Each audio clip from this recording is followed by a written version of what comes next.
ठाकुर जी बोले मैंने अपनो पटका डाल दियो बाबा, पाकू पकड़ लियो, पकड़ के ऊपर आ जाओ। सूरदास जी ढूंढने लगे, तभी हाथ में पटका आयो। सूरदास जी ने जैसे ही वो पटका पकड़ो, कारी कमरी पकड़ी और ऊपर चढ़ने लगे, तो नासिका के पास जाती वह कारी कमरी में थे ठाकुर जी के श्री अंग की सुगंध, जो आज सवेरे सवेरे श्रृंगार के दर्शन में श्रीनाथ जी में जो इत्र प्राप्त भयो, वह की सुगंधी और कारी कमरी की सुगंधी एक सी है। सूरदास जी बोले जे सुगंधी तो सुबह सुबह गुसाई जी ने दही मोह श्रृंगार के बाद, यह पटका में तो कैसे आ रही है? सूरदास जी के मन में संशय नहीं आया कि कोई और होगा, तुरंत विश्वास प्रकट हो गया, श्याम सुंदर ही है। और मानो कमर कसले ही हो, बोले आज सूरदास छोड़ना ना है इनको, बड़ी मुश्किल से आए आज तो पकड़ना है। ऊपर आने लगे सूरदास। यहां ठाकुर जी श्री जी की चुनरी ते कारी कमरी बंदी भई है, और ठाकुर जी श्री जी की चुनरी पकड़ के खड़े हैं, और ठाकुर जी की कमर पकड़ के श्री जी खींच रही हैं पीछे, और सूरदास बाहर आ रहे हैं। सूरदास जी जैसे जैसे बाहर आ रहे हैं, नेत्रन में आंसू आ रहे हैं, लेकिन पी रहे हैं। बोले आज भावुक ना हो नो भैया, ये सबरी गोपी मेरे पीछे काहे को पड़ी रहे? अरे मेरो लाला बड़ो मलूक है, हमारे पीछे पड़ी रहे। मैया रोज कोई गोपी आ जाए, मुझको तो लगे आज भी कोई गोपी आवेगी तो उसे शिकायत करवे। मैया बोली आंधेदारी की मैं बताऊंगी। हाँ मैया तू मुझको अपना दूध पिला दे। और ठाकुर जी तो इतने लाड़ प्यार में आ गए, मैया गोद में बैठ के दूध पीने लगे। इतने में ही प्रभावती आई। देख यशोदा मैया, तू कह रही कि अपने लाला को रंगे हाथ पकड़ के लाई, आज देख तेरा लाला पकड़ के लाई हूं मैं। ठाकुर जी बोले देख ले मैया, मैं तो कह रहा हूं ना कोई गोपी आ रही आ गई। मैया तू एक काम कर दे। बोले कहा मैं तू और बाबा हम तीनों कहीं और ही चले जाएं, ये गोपी हमको जीन ना दे रही है। इनको यूं लगे कि तेरो लाला इतना सुंदर काहे को है, ये चिड़ के मारे आ जाए रोज।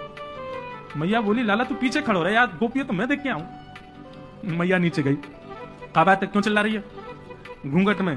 देख तेरो लाला आज रंगे हाथ पकड़ो। मैंने तो याकू कछु नहीं कही है, लेकिन तेरे हवाले छोड़ के जा रही हूं। मैया आज सबक सिखाइयो आज। मैया बोली कौन है? बोले तेरो लाला। बोले देख तो सही कौन है। प्रभावती ने घूंघट उठा के देखो तो वही के देवर को हाथ। प्रभावती बंदर तू कहां से आयो?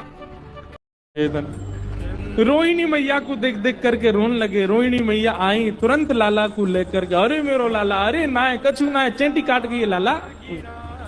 ठाकुर जी के कर्ण में भेदन कहो है, कुछ चुचकार रही है। ऐसे ठाकुर जी को कर्ण भेदन भयो, सबके नेत्र सजल है गए लाला के रुदन को देख करके। अरे छोटे से दाऊ दादा भी रोने लगे और बोले अरे मैया लाला की यार रोन को देख करके हम तो बड़े दुखी है, ऐसे काय को रोने लगो। लेकिन जब ठाकुर जी के सुई भेदन के बाद जब छोटे से हीरा की सुंदर सी बाली ठाकुर जी के कान में पधराई, और जैसे ही ठाकुर जी को लेकर के रोहिणी मैया भीतर कक्ष से बाहर आई, सब के नेत्रन के आंसू सूख गए, सब आनंद करने लगे। अरे लाला इतना प्यारो लग रहा हो, इतना सुंदर लग रहा हो। दूर से सब ठाकुर जी की बलैयां ले रहे हैं, सब अपनी गोद में ले करके लाला को आनंदित कर रहे हैं। ठाकुर जी को ऐसे कर्ण भेदन संस्कार संपन्न भये। ठाकुर जी नंद बाबा की उंगली पकड़ के जाते हैं, और नंद भवन में जितनी गैया हैं सब गैयान को पुचकार वे जामे, सब कुछ स्पर्श करवे जामे, सब गैया प्रतीक्षा करें कि नंद नंदन आएंगे। छोटे से ठाकुर जी अपने बाबा की उंगली पकड़ करके जामे। एक दिन एक गैया ब्याह रही, ब्यानो समझे, एक गैया के बालक जन्म ले रो। सो ठाकुर जी पहुंच गए। ठाकुर जी ने जाकर के देखी तो एक बच्चिया ने जन्म लियो। जैसे ही बच्चिया ने जन्म लियो, सो थोड़ी देर में ठाकुर जी वहां से लिपट गए, वहां को हृदय से लगाने लगे। इतने में ही कहा भयो वो बच्चिया उठ के खड़ी है गई, और खड़े है के इधर उधर दौड़ने लगी। ठाकुर जी तो जोर जोर से रोने लगे। नंद बाबा बोले लाला का भयो? ठाकुर जी शांत नहीं भये। ब्रजवासी सब इकट्ठे है, बोले का है वो लाला, रो काय को? बोले पतो ना, बच्चिया ने जन्म लियो, वो उठ के लाला ने वाकू हृदय से लगायो, वो उठ के चलन लगी, लाला रोने लगो। बच्चिया ने जन्म लियो, वो उठ के लाला ने वाकू हृदय से लगायो, वो उठ के चलन लगी, लाला रोने लगो। पतो ना काय को रो है? यशोदा मैया ने गोद में बैठा है, बोले लाला का भयो? तो को भूख लगी है, तो को दर्द है रो है? ठाकुर इस समय कहे नहीं मैया।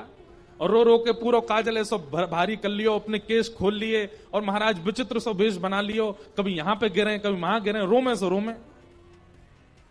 मैया बोली लाला तेरे पाम परूं, बता तो दे कहा भयो, काय को रो है? सो ठाकुर जी हुरकियां भर रहे हैं, हुरकी भर भर के, और बीच बीच में बोल रहे हैं मैया तू को पतो कहा भयो? बोले कहा भयो? गैया ने बच्चिया को जन्म दियो, और जन्म लेते ही बच्चिया नेक देर में उठ के खड़ी है गई, चलन लगी, दौड़न लगी। यशोदा मैया बोली तो यहां में रोवे वाली कहा बात है? बोले मैया मैंने जन्म लियो, जन्म लेवे के 1.5 साल बाद मुंह को चलनो आयो और जी गैया की बच्चिया जन्म लेती चलने लगी। मैया बोली हाय राम लाला जी, या मैं रो रहा तू मैया तू को पतो कहा भयो? बोले कहा भयो? गैया ने बच्चिया को जन्म दियो और जन्म लेते ही बच्चिया नेक देर में उठ के खड़ी है गई, चलन लगी, दौड़न लगी। यशोदा मैया बोली तो यहां में रोवे वाली कहा बात है? बोले मैया मैंने जन्म लियो, जन्म लेवे के 1.5 साल बाद मुंह को चलनो आयो और जी गैया की बच्चिया जन्म लेती चलने लगी। मैया बोली हाय राम लाला जी, या मैं रो रहा तू? बोले मैया मैं या मारे रो रहा हूं, तेने बहुत अत्याचार कियो मेरे संग। जब मैं तेरे पेट में तो तेने का खायो? मैया बोली रोटी खाई, चावल खाए, मक्खन खायो, दूध पियो, दही खायो, यही मारे तो मैया तेने गैया जैसो चारों नहीं खायो, यही मारे मैं चल नहीं पा रहा हूं।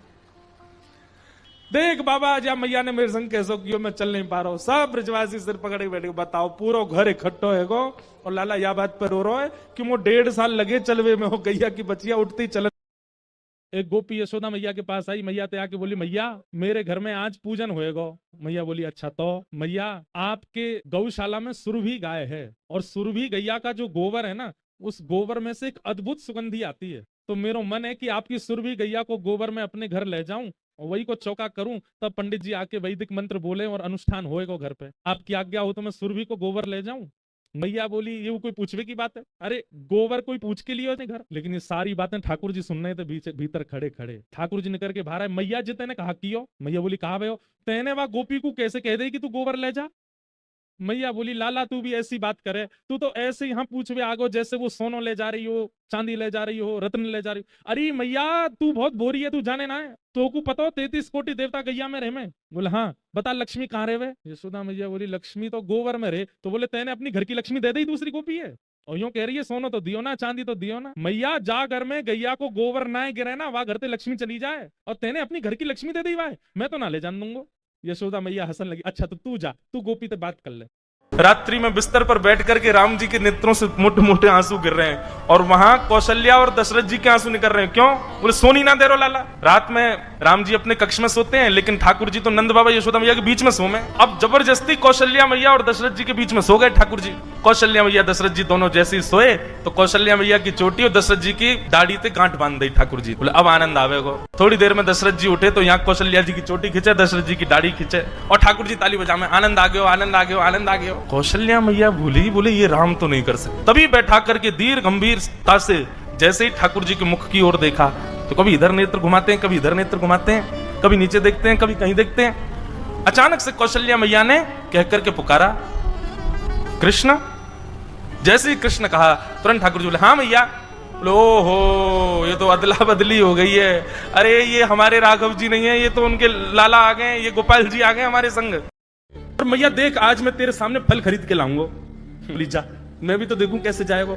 सो ठाकुर जी फल खरीदने के लिए जा रहे हैं नन्हे से ठाकुर जी। तो कहां लेके जा रहे हैं? बोले जल्दी से जहां पर सारी सामग्रियां रखी जाती हैं ऐसे सामग्री गृह में गए और वहां से 2 मुट्ठी गेहूं अपने हाथ में भर के और नन्हे से 3 वर्ष के ठाकुर जी इतने इतने से हाथ ऐसे अंजलि में गेहूं भर के और ठाकुर जी अपनी मटकीली सी चाल बाकी अदा से उछलते कूदते भय और फल बेचे वाली के पास फल लेवे जा रहे हैं।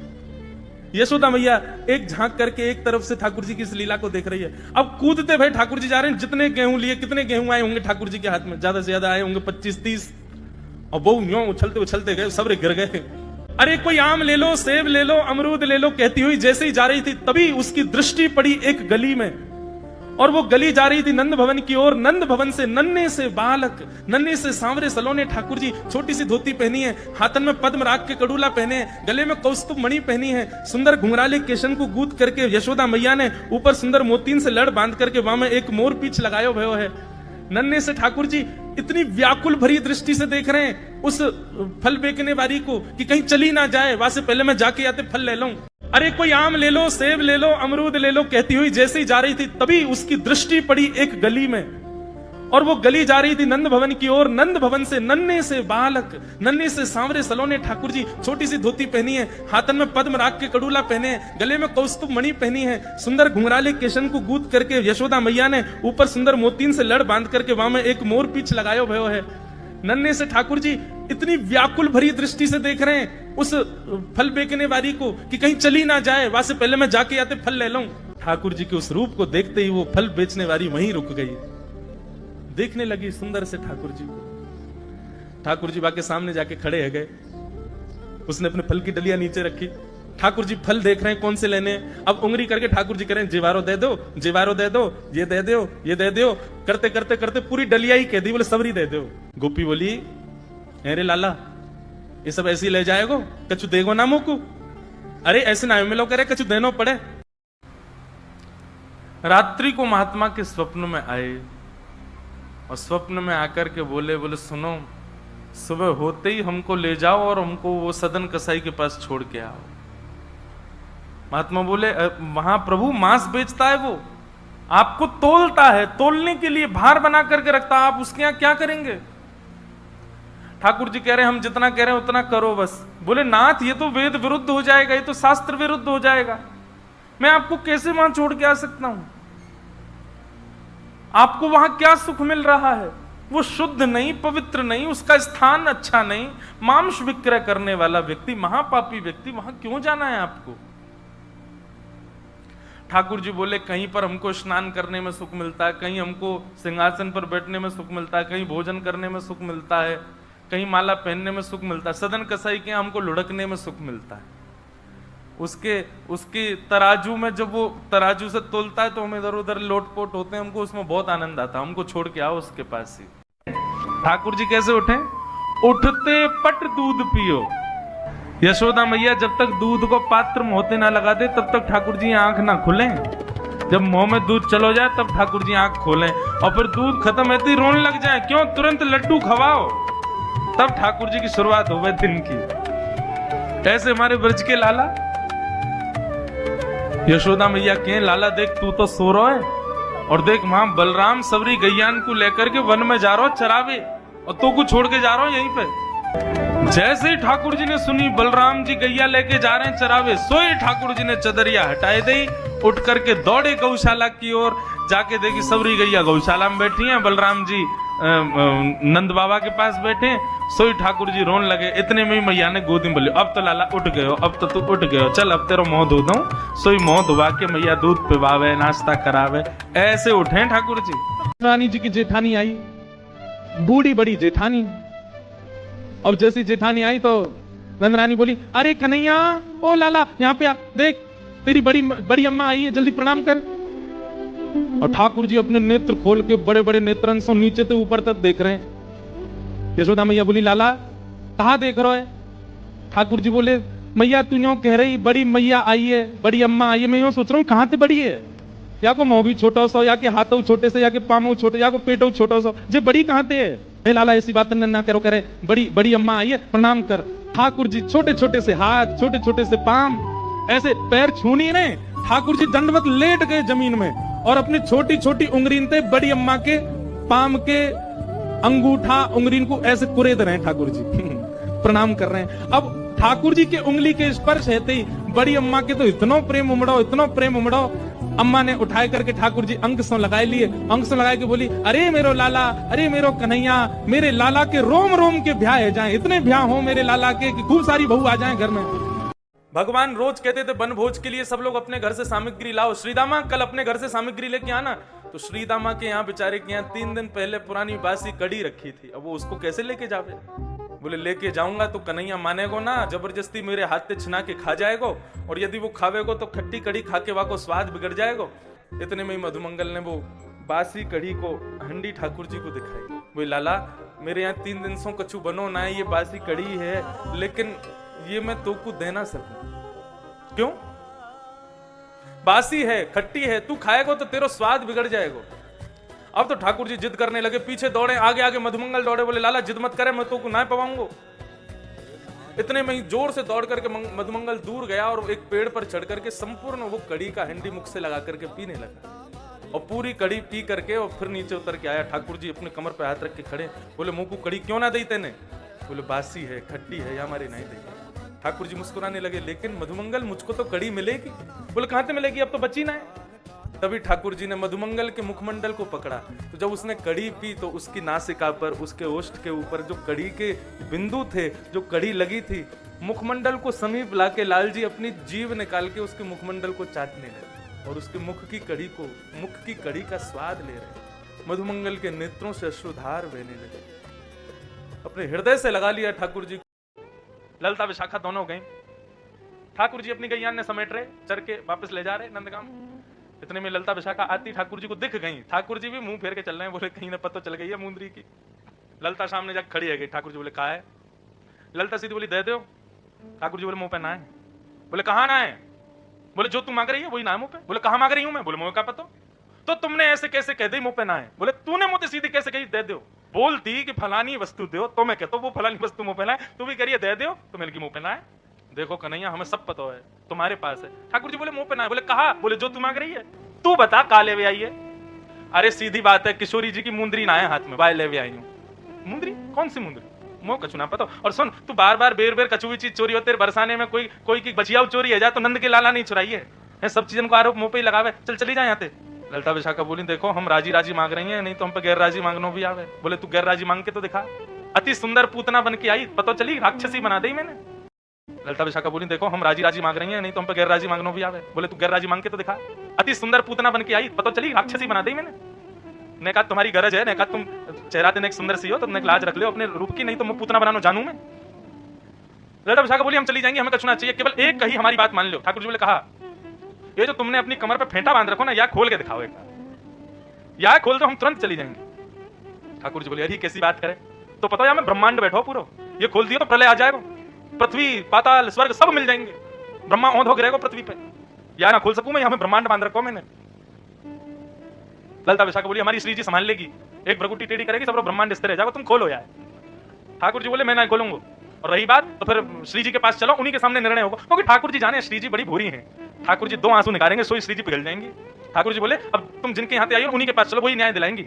सखी ने मक्खन ऐसे ठाकुर जी को दिखायो, लाला मेरे घर चोरी करवे आ जा, ऐसा बढ़िया मक्खन है। और वहां सब बता दियो, मंदिर से निकल के सीधे जाओगे वो खरते दाएं मुड़ जाइयो, वहां से बाएं मुड़ जाइयो, वहां सीधे आइयो, वही मेरा घर है, और मैं घर के सब लोग सो जामे रात्रि में, तब आई जाइयो, चुपचाप चोरी करके जाइयो। लाला मैं बस इतना देखना चाहूं, सुबह उठूं तो मेरे मटका को मक्खन खत्म है गयो, मैं वही से प्रसन्न रह जाऊंगी कि लाला आयो। मुझे इच्छा ना है कि मैं तेरा दर्शन करूं, मैं तो पकड़ूं, मेरा मन बस ये कि मैं जो सामग्री बनाऊं तुम पाके चले जाओ। एक दिन निकल गया, ठाकुर जी नहीं आए। रोज सुबह सखी उठती है और मटकी उतार करके देखती मक्खन, तो ज्यों को त्यों रखो है अभी भी। दूसरे दिन फिर नया मक्खन फिर गई। ठाकुर जी को लाला तू मान ना रहो मेरी बात, मैं तोकू दावे ते कह रही हूँ, ऐसा मक्खन तेने पायो नहीं होगा, तो एक बार आजा। दूसरे दिन भी ठाकुर जी नहीं आए। अब वो रोज नए नए मक्खन निकाल के लावे और पीछे से ठाकुर जी को दिखावे। तो श्रीनाथ जी मंदिर में खड़े हैं, ऐसे कटाक्ष नीचे नेत्र हैं, सामने कुंभन दास जी बैठ करके कीर्तन सुना रहे थे। ठाकुर जी के मुख में से लार टपकन लगी, यहाँ पे लार गिरने लगी, और वह लार को सामने बैठे भाई कुंभन दास जी ने देख लियो। कुंभन दास जी बोले जय जय जय जय जी, लार कैसे निकल रही है, कहा है भूख लग रही है। तो श्रीनाथ जी मंदिर में खड़े हैं, ऐसे कटाक्ष नीचे नेत्र हैं, सामने कुंभन दास जी बैठ करके कीर्तन सुना रहे थे। ठाकुर जी के मुख में से लार टपकन लगी,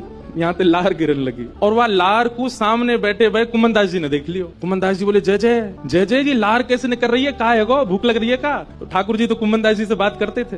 ठाकुर जी एक कुंभना एक सखी आवे रोज और पीछे खड़ी खड़ी मही तो मक्खन दिखावे मुझे, और मुझको रोज लोभ देके जाए तुम चोरी करवे आ जाओ, तुम चोरी कर। अब मुझे तो यूं भय लगे जो कलिकाल है, जो कलयुग है, कलयुग में मैं यदि सचल है तो सब पकड़ लेंगे मुझको, अब मैं बाकी यहाँ कैसे जाऊं, मेरे खावे को बड़ा मन कर रहा है। कुंभन दास जी के नेत्र सचल हो गए, बोले जय हो नाथ, आपके रसोई घर भंडार में कोई कमी है? अरे इतनो मक्खन, इतनो दही, इतनो दूध, इतनी गौशाला, इतनी गैयान को दूध रोज आपके मंदिर में आवे, वही सखी कोई क्यों चाहिए? बोले अरे तो तू ना समझेगो, वो बड़े प्रेम ते आवे और सब तो चढ़ा जामे, यहाँ पे इतने लोग लाते हैं सामग्री, सबका भूख लगता है, कोई जरूरी थोड़ी। पर वाक्य मन में ये भावना है कि तुम मेरे घर आओ, दर्शन भले मत दो, पाके चले जाओ, मुझको ये लगे कि हाँ तुमने पा लियो। कुंभन दास जी बोले जय जय, तो बताओ कहा करना है, चलें चोरी करवे। कुंभन दास जी बोले जे द्वापर ना है, कलयुग है, सोटा पड़ेंगे तुम मुंह पड़ेंगे मुंह, कहा समाचार जागो जय जय पिट गए हो। ठाकुर जी पिट गए। ठाकुर जी बोले ना पिटेंगे तो ना है, हम खैर इतनी तो हमारी अभ्यास है चोरी को, लेकिन अकेलो नहीं जाऊंगा, तू चले तो चले। कुंभन दास जी बोले मैं बड़ो बूढ़ो, मैं कैसे जाऊंगा? बोले कछु मत करियो, बस फुर्ती रखियो फुर्ती, बाकी सब मैं संभाल लूंगा। ठाकुर जी ने कुंभन दास को इशारा कर दिया, बोले जैसे सब जाए पीछे खिड़की पे आ जाइयो।